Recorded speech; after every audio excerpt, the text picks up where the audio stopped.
هذا كتاب أنزلناه مبارك فاتبعوه واتقوا لعلكم ترحمون. الحمد لله رب العالمين، والصلاة والسلام على أشرف المرسلين نبينا محمد وعلى آله وصحبه أجمعين. We'll continue inshallah ta'ala with the ayat of Surah Al-An'am and verses 151 to 153 from the Tafseer of Imam Sa'di rahimahullah. And last time we read the verses and the translation, and then we didn't start with the Tafseer and mentioning the importance of these verses, where the statement of Abdullah ibn Mas'ud radiallahu anhu, when he said that whoever wants to see the seal, the sahifa, the letter of the Prophet ﷺ that has his seal on it, let him read these ayat because of what's in it from the muhkam, from the well-established meanings and rulings. There is no differences of opinions in it, very straightforward, very clear. And of course, to understand it in the concept of, or the context of the previous verses, and compare this to how the ways of the disbelievers and the wrongdoers, when they allow themselves, and this is such an evil thing, very evil for someone to forbid what Allah permitted, or to permit what Allah forbid. And the only one that has the right for this is Allah subhanahu wa ta'ala. And that the batil, the falsehood that they were upon is for that. Because of that reason, they have no evidence. It is not coming from wahy. It is not attributed to a messenger of Allah when they attribute the matter to Allah. That this is what Allah subhanahu wa ta'ala wants from them. This is what Allah is pleased with them if they do, without any proof whatsoever. And this is the roots of it. This is the foundation of it. It's not about that makes sense this way, or people like it that way, or the benefit of it is this way or that way. This is all irrelevant. Allah subhanahu wa ta'ala called them evildoers just for the fact that they invented these things on their own. Because the halal and the haram, the religiously halal and haram, this is only from Allah subhanahu wa ta'ala. And the more the verses we read, the more a person has to exalt this in the hearts. Because it's not just one verse and a person say, okay, no, there are many verses. And Surah Al-An'am is about the Tawheed of Allah. And how is that related to the Tawheed of Allah versus the Shirk, associating partners with Allah. So to have this concept very clear, not to be challenged whatsoever, and that's only from Allah subhanahu wa ta'ala, the matter of al-halal wal-haram. Then after that, the verses came giving the clear instructions of what Allah subhanahu wa ta'ala forbade and what He commanded. And this is not everything, of course, in the deen of Allah, but the major things that are mentioned here as the ayah, قُلْ تَعَالَوْا أَتْلُوا مَا حَرَّمَ رَبُّكُمْ عَلَيْكُمْ, which, as we heard, say, O Muhammad sallallahu alayhi wa sallam, ta'alaw, come, I will recite what your Lord has prohibited to you. Then the list of the things that are mentioned in these few verses. Imam al-Sa'di rahimahullah, he says, يقول تعالى لنبيه صلى الله عليه وسلم. Allah subhanahu wa ta'ala is saying to His Prophet sallallahu alayhi wa sallam, قل, say, O Muhammad sallallahu alayhi wa sallam, لهؤلاء, to those الذين حرموا ما أحل الله, those who forbade what Allah permitted. تعالوا أتلوا ما حرم ربكم عليكم. Come, this is what تعالوا means in the plural tense. From تعالى, that means come. تعالوا أتلوا ما حرم ربكم عليكم, I will recite unto you what Allah subhanahu wa ta'ala forbade on you. And He says تحريما عاما شاملا لكل أحد. This is تحريم. We know now what tahrim means. And again, as a reminder, we're reading every word, we're trying to get to know the meaning of it, so that inshallah ta'ala we are focusing more on the Arabic words, inshallah. So tahriman, haram, halal. We know what haram and halal. And we know haram, this is the past tense. Yuharrim, present tense. Tahriman, the tahrim is the noun that is established, the masdar. This is the tahrim, this is the forbiddance of things. So ta'alaw atlu ma harrama, what Allah subhanahu wa ta'ala forbade on you, that means in the essence that this is at all times forbidden.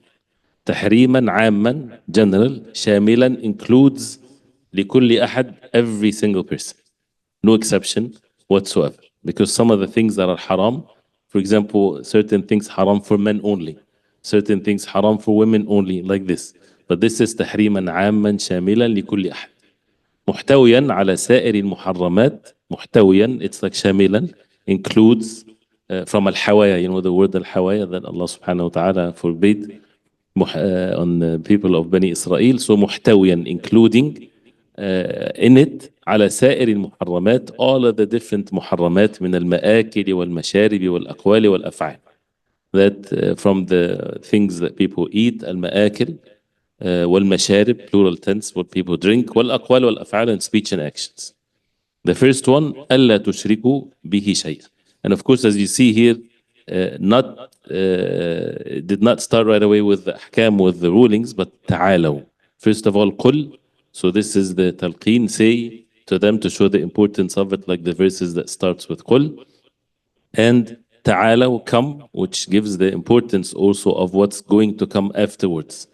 To get their attention, like halumma and things like this, so that people would understand exactly what is being meant, and it's important, and whether it's to the disbelievers or the believers, for everyone.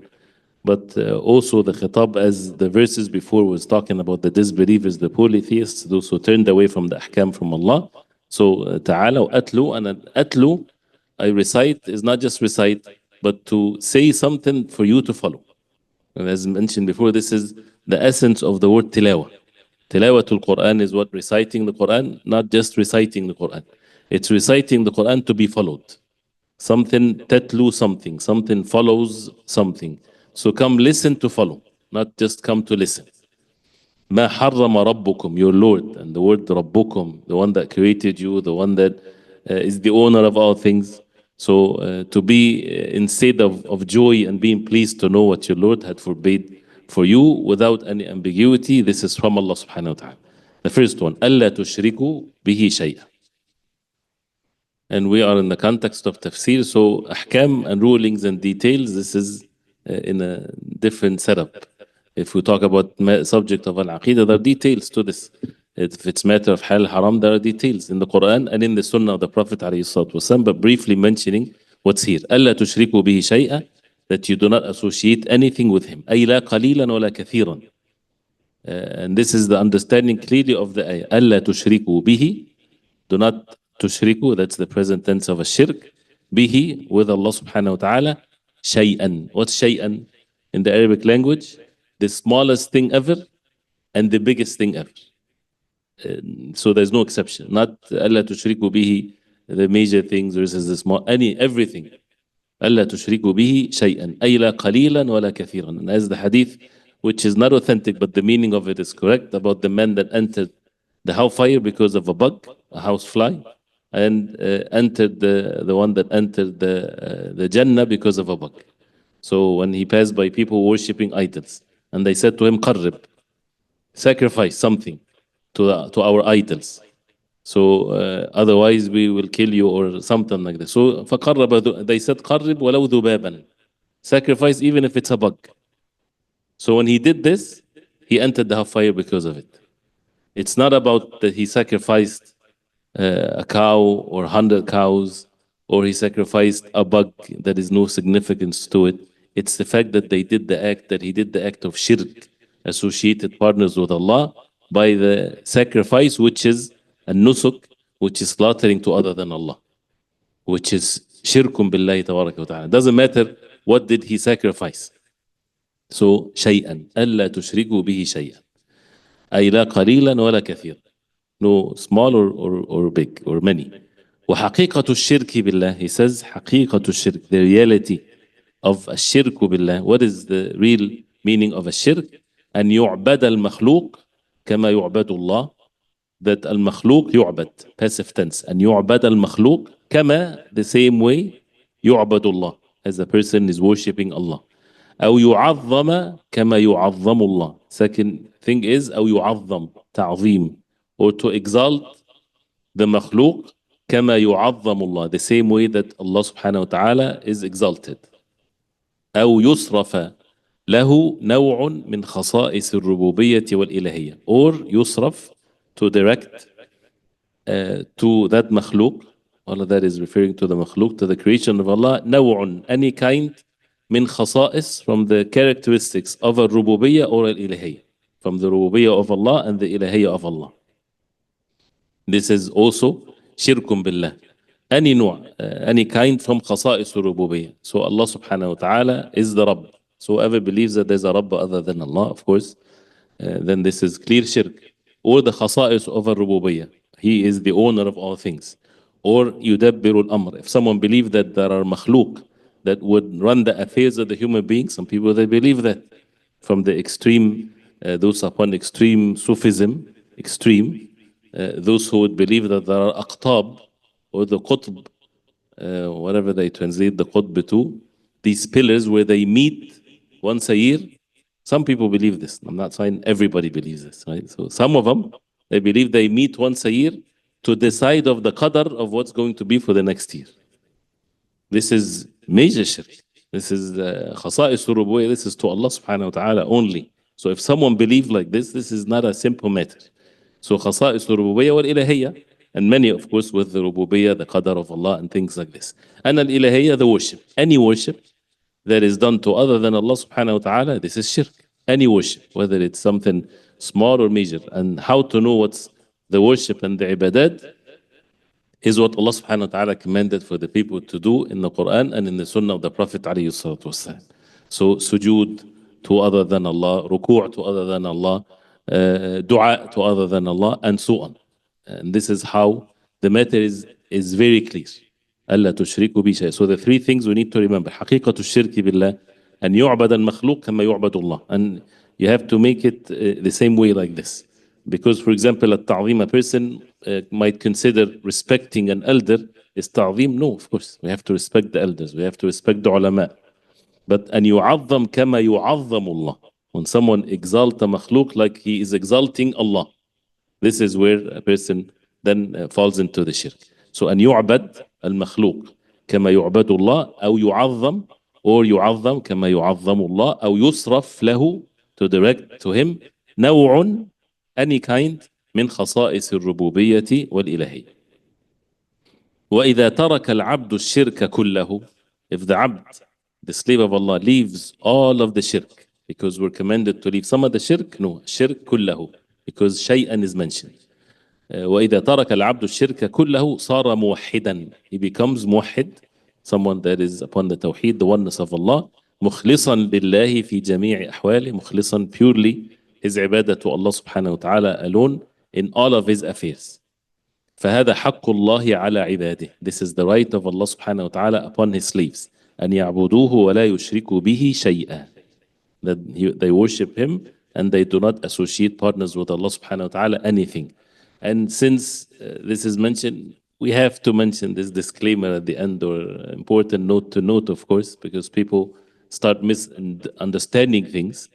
When it comes to the ahkam al-dunya, the ruling ahkam, that we judge others or judge ourselves or whatever, this is where the ulama, they made the shirk al-akbar, or the categories of shirk akbar and asghar, not to belittle the minor shirk, but to make sure that people don't fall into making takfir of others, or calling others kuffar because they're wearing an amulet, for example, or doing these types of things. So to know this from the knowledge perspective is to protect ourselves from judging others that they become kuffar, for example.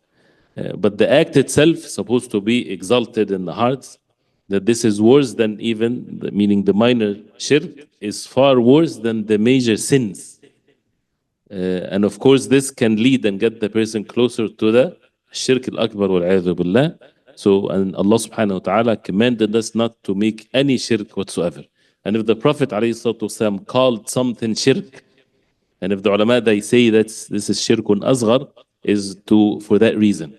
Not that they belittle the kalam or the speech of the Prophet ﷺ, but the fact that he said this is shirk, that means a person has to completely stay away from it. من حلف بغير الله فقد كفر وأشرك. Whoever swears by other than Allah, the Prophet ﷺ, he said he committed an act of kufr or an act of shirk. And this is also to be explained in the subject of the tawheed.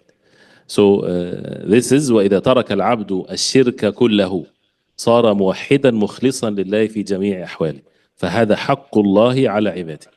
أن يعبدوه, this is the right of Allah, أن يعبدوه ولا يشركوا به شيء. ثم بدأ بآكد الحقوق بعد حق. Then Allah subhanahu wa ta'ala then started, بدأ بآكد الحقوق. آكد from المؤكد, like السنة المؤكدة. آكد الحقوق, this is أفعل تفضيل, like the most stressed rights after the rights of Allah. This is آكد الحقوق. بعد حقه, بعد after the rights of Allah. فقال وبالوالدين إحسان. So وبالوالدين and towards the parents إحسانا. إحسانا from الإحسان. الإحسان is goodness. And every word in the Quran is meant to be in its position, in the same order. And if someone, يعني Allah subhanahu wa ta'ala opened his heart for million benefits. For every word in the Quran, he would never end the benefits of the Quran and the effect of it, no end to it. Because this is Kalamullah. Kalamullah, this is the importance of the Aqidah. What is Kalamullah, the speech of Allah? Sifa min sifatillah. One of the attributes of Allah. It's not makhluk. It's not a creation of Allah. It's one of the attributes of Allah. And what is the attributes of Allah? لَيْسَ كَمِثْلِهِ شَيْءٍ. Nothing is the like of Allah. So the kalam of Allah has no end to it. So therefore, if a person has million years, and the millions of years that he's focusing on nothing but studying the Quran, he would not reach the end of the benefits or the effect and the things from the Quran, because this is as the names and attributes of Allah subhanahu wa ta'ala. Nothing is the like of it. So, وَبِالْوَالِدَيْنِ إِحْسَانٍ. Towards the parents have the ihsan. So this is noun, not a verb. That means this is at all times, without any condition, not circumstantial or anything like this. So that's the significance of making it as a noun. One of the benefits of it, that it's وَبِالْوَالِدَيْنِ إِحْسَانًا, all what it means to have al-ihsan. And that's what is explained here, what he said. So, and the sifa here, the sifa that is given for the parents is وَبِالْوَالِدَيْنِ. Sifat al-walidiyya, the fact that they are parents, they gave birth. So whether they give birth and they have nothing to do with that child, you know, for the rest of their life, this is their sin, or it might be a sin or might not, Allah knows best. But that child, he has rights towards his parents, those who were the means for his existence on the face of earth. Whether they are Muslimin, disbelievers, the worst evil people on the face of earth, the best people, it doesn't matter, because it did not say anything about these individuals except being walid, being someone that gave birth. So this is the characteristics that is sufficient enough to fulfill the meaning of al-ihsan. And yes, the ihsan does not mean to commit sins or to help someone to commit sins. So there's details to it, but al-ihsan is the command from Allah. He says in the Tafseer, min al-aqwal al-karim, the honorable speech. This is examples of al-ihsan. The good words, to choose the honorable words and speech to be said to them. Al-hasana, wal-af'al al-jamila, the beautiful actions towards them. Al-mustahsana, al-af'al al-jamila, al-mustahsana. Al-jamila, beautiful. Mustahsana, that anyone would see it, would say this is a beautiful action. Good. فكل قول وفعل, every speech and action, يحصل به منفعة للوالدين. Any speech or action, يحصل, الحصول is when you attain something. A person is attained by it, the benefit to the walidain, and walidain مثنى, both father and mother. أو سرور منفعة للوالدين أو سرور لهما, or happiness that would be as a result of that speech or action. فإن ذلك من الإحسان. This is from الإحسان. Anything that you would make them pleased and happy. فإن ذلك من الإحسان. وإذا وجد الإحسان انتفى العقوق. The opposite of الإحسان is العقوق, which is a major sin. To be, what is العقوق? It's difficult to give a name to it. They say disobedience, they say, no, the opposite of al-uquq is anything that is not in the level of al-ihsan. If it's not ihsan that is being done towards the parents, what's the immediate ruling that comes after that? Al-uquq. So there's no buffer zone in between, right? Because the command is وَبِالْوَالِدَيْنِ إِحْسَانًا, not just any goodness and that's it. إِحْسَانًا. And if a person does not fulfill the meaning of al-ihsan, he is making uquq. He's falling into the uquq wal-'adhu billah. A person would say, but if they command you to commit sins, right? Very obvious. There's no, because the first one, أَلَا تُشْرِكُوا بِي شَيْئًا, for that, the obedience to Allah. Of course, no doubt that you don't obey them.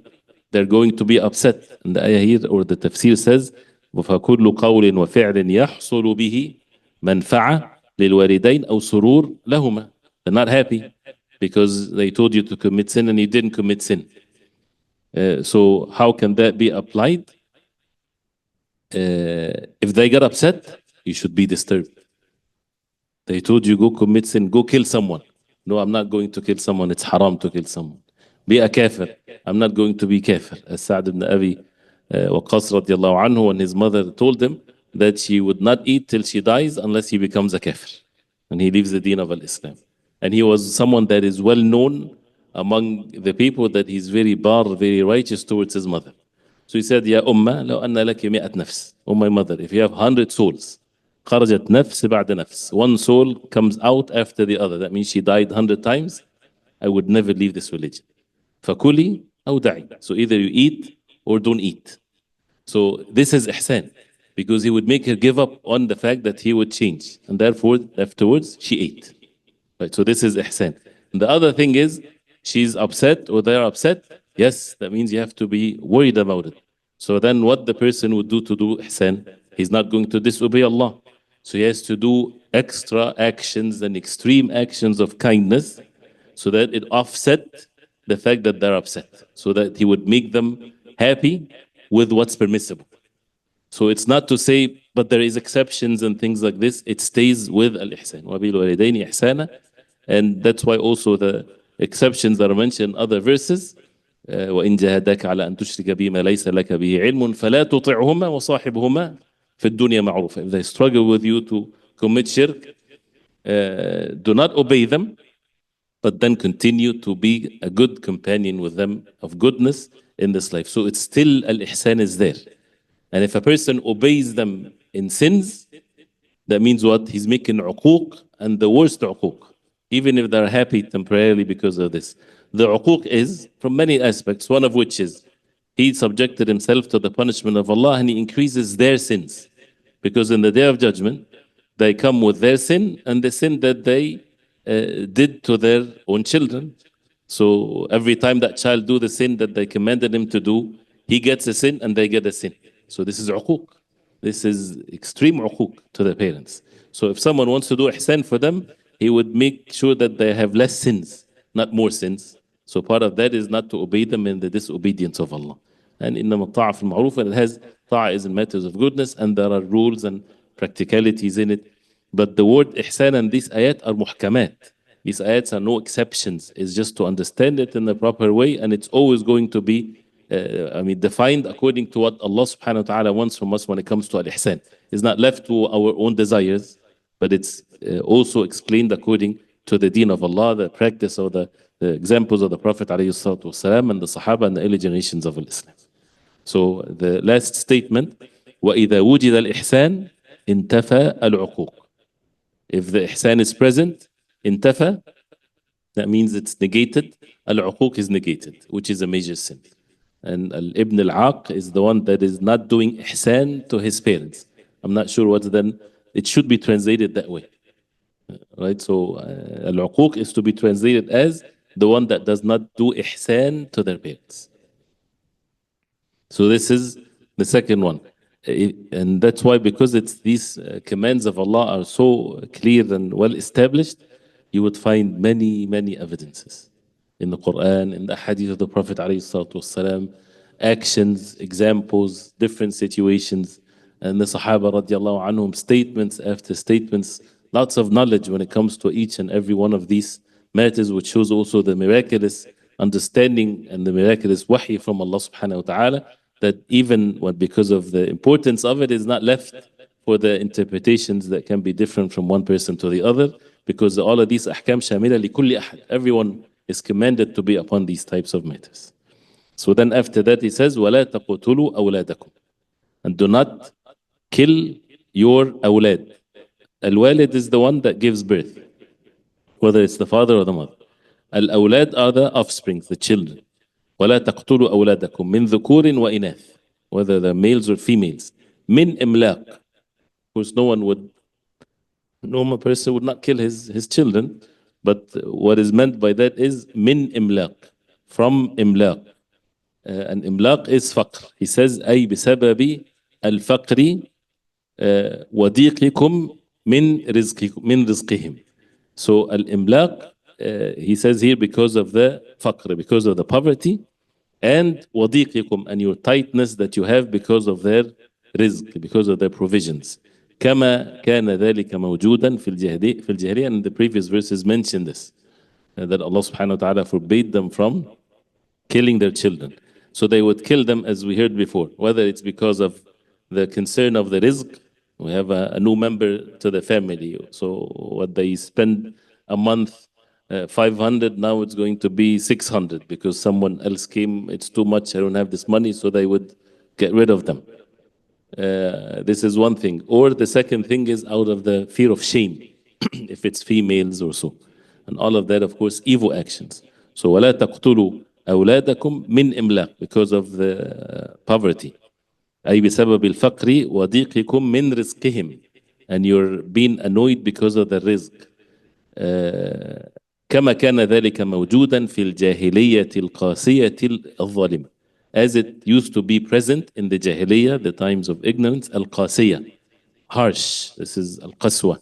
They were so harsh, and al-zalima, the wrongdoing.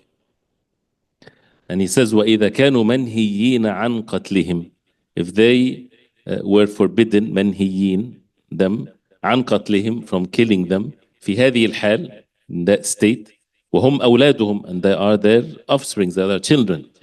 فنهيهم عن قتلهم لغير موجب أو قتل أولاد غيرهم من باب أولى وأحرى.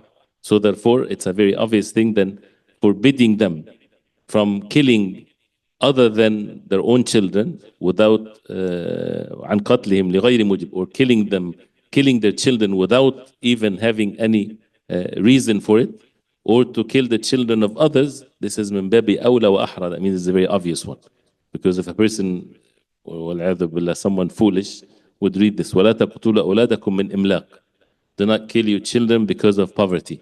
So a person would say that he will kill his children not because of poverty. The ayat says haram only if you fear poverty, but if you fear something else, is that permissible? Of course not. Right? So this is basically what is meant here, because if what's the Quran, this is one of the ways of the Quran, mentions something that a person would understand clearly, that min babi awla, that it's, if the least thing is mentioned, then what's without it is even worse and worse of a sin. Like فَلَا تَقُلْ لَهُمَا أُفٍّ وَلَا تَنْهَرْهُمَا, do not say uff to your parents. The same concept. Uff is not a word, just a gesture of uncomfortable feeling. So if a person says, well, the ayah says it's haram to say uff. So if a person curses his parents in front of them, it's permissible. If a person says this, it's permissible because the ayah says do not say uff. So if he says something else, it's permissible? Of course not. This is someone that is ignorant saying these types of things. So uff means if this is what's major sin, anything above that is even worse. So the same meaning here, وَلَا تَقْتُلُوا أَوْلَادَكُمْ مِنْ إِمْلَاقٍ نَحْنُ نَرْزُقُكُمْ وَإِيَّهُمْ, we will provide for you and them. نَحْنُ نَرْزُقُكُمْ, we will provide for you and them. أي قد تكفلنا برزق الجميع. It means نحن, we will provide for you. تكفلنا. Al-kifala is when someone is under the protection of someone else. You know, al-kafil, nidam al-kafil. So تكفلنا, that means we are taking care of you. We تكفلنا برزق الجميع, for the provisions of everyone. So the rizq of your children, you're not responsible for it, in the sense that you're not the provider, you're only the mean. Yes, and if a person ضيع من يعول, if a person betray those who depend on him and does not spend on him, he is a sinful act. And كفى بالمرء إثما, sufficient sin for a person, and يضيع من يعول, as the Prophet عليه الصلاة والسلام said, he is full of sins. Sufficient for him is these sins. That means he's full of sins, the one that would ruin the affairs of those who depend on him, whether it's deen wise, rizq wise, but he's only Amin. And Ar-Razzaq is Allah subhanahu wa ta'ala. So all of that related to what's mentioned. So whoever even think that he doesn't want to have children, of course, there are levels of the sins. If someone says, I don't want to have children because I'm poor or because we don't have enough money, it's haram to think this way. Whatever is in his heart, he has to repent to Allah subhanahu wa ta'ala and to remove this from his heart. Why? Because this is the rizq is by Allah, is not by you. And the level of the sin can get worse. So if someone, a woman, for example, is pregnant and the soul is blown into that fetus, that means it's a living human being in her womb. If she kills that child, this is killing. And in the deen of Islam, there is diya to be done, blood money to be paid, diya. And the inheritors of the child are the ones to get this money, but not the mother because she's the killer, if she's the one that killed it, for example, or conspired with her husband to kill the child. You know, this is all killing. It's not called something else. In the deen of Islam, it's وَلَا تَقْتُلُوا أَوْلَادَكُمْ. And if they come out to this worldly life and killing them, which is what they would do in Jahiliyyah, and if someone aqil, someone is of reason, is there any difference between the child born at this moment, he's outside the womb of his mother, versus the day before when he's in the womb of his mother? What's the difference between both? Nothing. This is killing and this is killing. But it's the desire of the human beings. They want to make things according to their own desires. This is all killing a human being. And this is, as you see here, whoever doesn't see this as jahiliyyah, this is ignorance. Exactly like those who now when they look at how the Arabs in jahiliyyah, when the child is born already and they would kill the child. Right? Everybody would agree that this is such an evil crime. But they didn't feel that way. It's exactly like also those who would forbid what Allah permitted or vice versa, and they don't feel. So this is the danger of how the human beings can be corrupted without knowing. How to protect oneself from this corruption so that a person does not praise himself is to follow the wahi from Allah. So this is نحن نرزقكم وإياهم قد تكفلنا برزق الجميع. كفالة from Allah. فلستم الذين ترزقون أولادكم. You are not the ones that ترزقون. الرزق, you do not make رزق to your children. بل ولا أنفسكم. Not even your own self. فليس عليكم منهم ضيق. So there's no need for you to be tight or to feel that your life will be difficult and things like this. This is ignorant. It does not have a reality to it. A person made up something, does not have no reality to it. You made up this thing because Allah subhanahu wa ta'ala is the provider. So this is how the ayah says here. So we'll stop here inshallah so that we give it its time. So this is here ولا تقتلوا أولادكم من إملاق نحن نرزقكم وإياهم. And in other verse نحن نرزقهم وإياكم, as ulama they say, if sometimes people, if they do this out of the fear for their own provisions. So نحن نرزقكم is mentioned first. We will provide for you and them. And if a person fears, he thinks that he's so kind and he doesn't care about his own self, but he cares for this poor child that is going to come in this poverty and things like this. نحن نرزقهم وإياكم. We will provide for them and for you. So all cases is forbidden, and Allah subhanahu wa ta'ala is the provider. And you're not the creator. Allah subhanahu wa ta'ala is the creator of all things. We'll stop here inshallah so that we can read it and also comprehend the meanings of the tafsir. I'll read what we read to hear only in Arabic inshallah, and focus, listen inshallah, and make sure that every word at least you remember it and you know the meaning of it. Everyone is ready? Follow the tafsir inshallah. He says here, يقول تعالى لنبيه صلى الله عليه وسلم قل لهؤلاء أي لهؤلاء الذين حرموا ما أحل الله تعالوا أتل ما حرم ربكم عليكم تحريما عاما شاملا لكل أحد محتويا على سائر المحرمات من المآكل والمشارب والأقوال والأفعال ألا تشركوا به شيئا أي لا قليلا ولا كثيرا. وحقيقة الشرك بالله أن يعبد المخلوق كما يعبد الله، أو يعظم كما يعظم الله، أو يصرف له نوع من خصائص الربوبية والإلهية. وإذا ترك العبد الشرك كله صار موحدا مخلصا لله في جميع أحواله. فهذا حق الله على عباده أن يعبدوه ولا يشركوا به شيئا.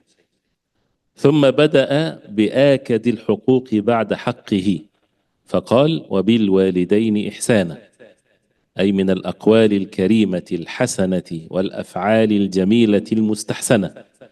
فكل قول وفعل يحصل به منفعة للوالدين أو سرور لهما فإن ذلك من الإحسان، وإذا وجد الإحسان انتفى العقوق. ولا تقتلوا أولادكم من ذكور وإناث من إملاق، أي بسبب الفقر وضيقكم من رزقهم، كما كان ذلك موجودا في الجاهلية القاسية الظالمة. وإذا كانوا منهيين عن قتلهم في هذه الحال وهم أولادهم، فنهيهم عن قتلهم لغير موجب أو قتل أولاد غيرهم من باب أولى وأحرى. نحن نرزقكم وإياهم، أي قد تكفلنا برزق الجميع، فلستم الذين ترزقون أولادكم بل ولا أنفسكم، فليس عليكم منهم ضيق. فليس عليكم منهم ضيق. So we'll stop here إن شاء الله تعالى. صلى الله وسلم وبارك على محمد وصحبه وسلم. سبحانك اللهم ربنا وبحمدك، أشهد أن لا إله إلا أنت، أستغفرك وأتوب إليك.